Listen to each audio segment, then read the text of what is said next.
ये कहानी है 1938 की,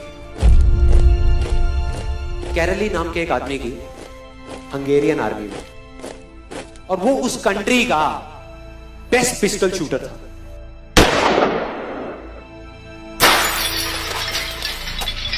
जितनी भी नेशनल चैंपियनशिप्स हुई थी उस कंट्री में, उसको वो जीत चुका था। और सबको ऑलमोस्ट कंफर्म था कि 1940s में जो ओलंपिक्स होने वाले हैं उसमें गोल्ड मेडल कैरली को ही मिलेगा। और उसने सालों से ट्रेनिंग करी थी। उसका एक ही सपना था, एक ही फोकस था कि मुझे अपने इस हाथ को दुनिया का बेस्ट शूटिंग हैंड बनाना है, बेस्ट बनाना है, बेस्ट बनाना है। और वो कामयाब हो गया, उसने बना लिया बेस्ट शूटिंग हैंड। सिर्फ 2 साल का फर्क था। 1938 में एक आर्मी का ट्रेनिंग कैंप चल रहा था। क्योंकि वो आर्मी में था तो एक एक्सीडेंट हो गया। उसके उसी हाथ में जिससे उसने गोल्ड मेडल जीतना था, उसमें एक हैंड ग्रेनेड फट गया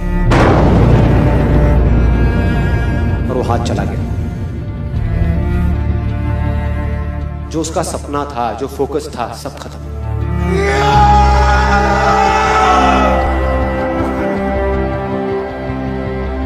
उसके पास 2 रास्ते थे। एक तो ये कि वो बाकी की पूरी जिंदगी रोता रहे और कहीं जा करके छुप जाए, या अपना जो गोल था जिस पे उसने फोकस किया हुआ था उसको पकड़ करके रखे। तो उसने फोकस किया उस पे नहीं जो चला गया था, जो उसके पास नहीं था। उसने फोकस किया उस पे जो उसके पास था।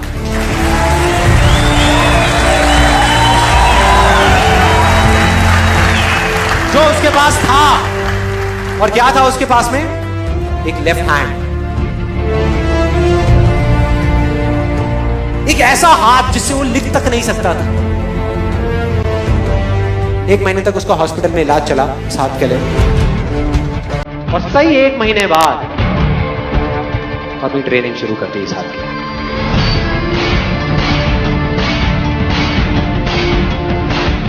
ट्रेनिंग के 1 साल बाद, मतलब कि 1939 में वो वापस आया। नेशनल चैंपियनशिप्स हो रही थी वहीं पे हंगरी में, और बाकी भी बहुत सारे पिस्टल शूटर्स थे वहां पर। उन्होंने जा करके उसको कांग्रेचुलेट किया, कहा कि यार देखो, ये होता है जज्बा, ये होती है स्पोर्ट्समैन स्पिरिट, कि इतना सब कुछ होने के बाद भी तुम यहां पर आए हो हमको देखने के लिए और हमारा हौसला बढ़ाने के लिए। किसी को नहीं पता था कि वो 1 साल से अपनी ट्रेनिंग कर रहा था लेफ्ट हैंड की। और उसने जवाब दिया, मैं यहां पर तुम्हारा हौसला बढ़ाने नहीं आया, तुम्हारे साथ कॉम्पीट करने आया हूं, तुमसे लड़ने आया हूं, तैयार हो जाओ। और कंपटीशन हुआ। बाकी सब वहां पर जितने भी लोग थे वो कॉम्पीट कर रहे थे अपने बेस्ट हैंड से।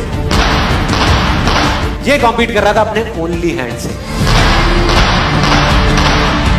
ओनली हैंड से। कौन जीता? The man with the only hand, Kairali जीत गया। लेकिन वो यहां नहीं रुका। उसका गोल क्लियर था कि मुझे इस हाथ को इस कंट्री का नहीं, इस पूरी दुनिया का बेस्ट शूटिंग हैंड बनाना है। उसने अपना सारा फोकस उठा करके डाला 1940 पे, जब ओलंपिक्स होने वाले थे। लेकिन 1940s के ओलंपिक्स कैंसिल हो गए वर्ल्ड वॉर की वजह से। –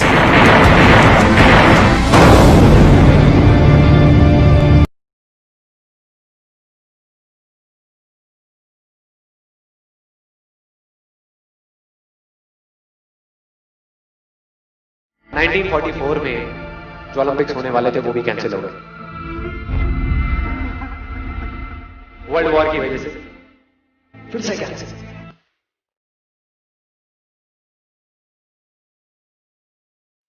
उसने अपना सारा फोकस उठा करके डाल दिया 1948 के ओलंपिक्स।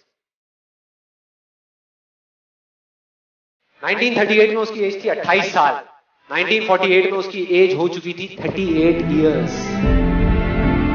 और जो यंगर जो प्लेयर्स आते हैं निकल करके, उनसे कॉम्पीट करना मुश्किल होता चला जाता है। लेकिन मुश्किल नाम का ये वर्ड था ही नहीं उसकी डिक्शनरी में। वो गया, पूरे वर्ल्ड के बेस्ट शूटर्स आए हुए थे जो अपने बेस्ट हैंड से कॉम्पीट कर रहे थे, और ये अपने ओनली हैंड से कॉम्पीट कर रहा था। और कौन जीता? The man with the only hand.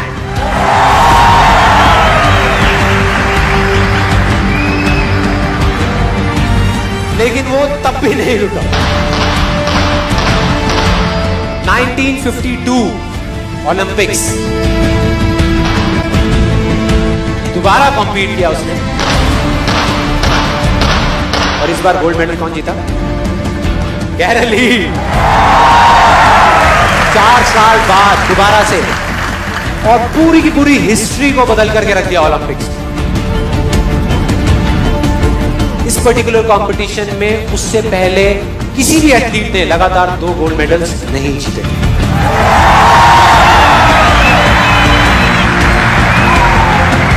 अब किसी भी लूजर के पास चले जाओ, उसके पास लिस्ट होगी बहानों की कि मैं इस वजह से फेल हुआ अपनी लाइफ में, इस वजह से मैं कुछ नहीं कर पाया। बहुत लंबी लिस्ट है। और दूसरी तरफ विनर के पास चले जाओ, उसके पास में 1000 वजह होगी वो ना करने की जो वो करना चाहता है, सिर्फ एक वजह होगी वो करने की जो वो करना चाहता है, और वो कर जाएगा।